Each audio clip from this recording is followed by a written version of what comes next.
From the cave. First of all, let's go through the pronunciation of the brand. Okay. It's called Güegüense. Güegüense. Very good. Or the wise man. That is a Nahuatl word which is indigenous to Nicaragua, so it's Okay. not even Spanish.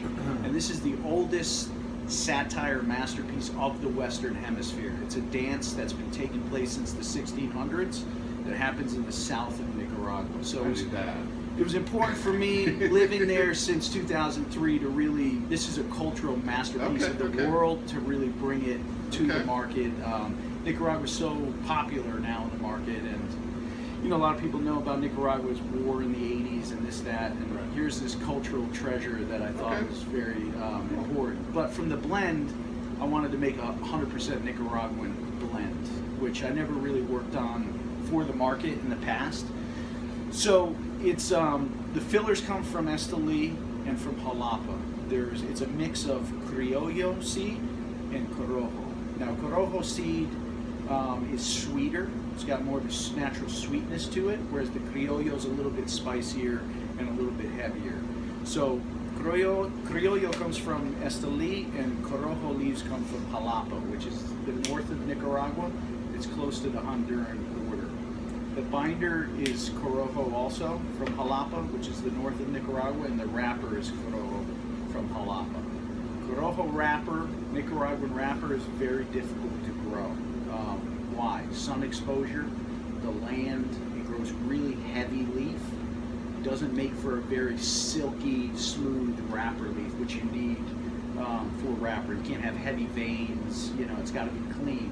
So in order to grow this wrapper, we grow it under shaded tents, almost like in Connecticut shade is grown under shaded tents. So that light filters through, makes for a very smooth wrapper. Very different Ecuador. Ecuador, a lot of people are using Ecuador wrapper. Ecuador is cloudy all the time. They also grow Connecticut shade seed there. It's because the light filters through those clouds and produces mainly really high yielding wrapper plants.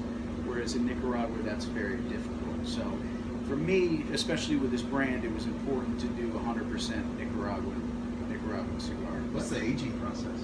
Aging of the tobacco. Yeah. So a lot of the tobacco from this brand is from 2012, 11, and also some of the 13 crop. So it's been aging that long. Then they age in cedar cabinets for at least 60 days. A lot of times the issue when you're working on the production floor, you need moisture on the wrapper in order to work with it.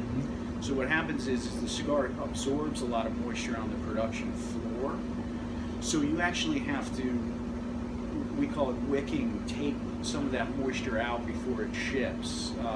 So ideally, I'm looking at 12.5% moisture content that cigar should have before it ships. How do you know if it has that? So there's testing machines that we use. Of course, smoking, so smoke through batches and quality control, but we also have gauges that will taste. I was going to say lots of smoking, right? That's like something.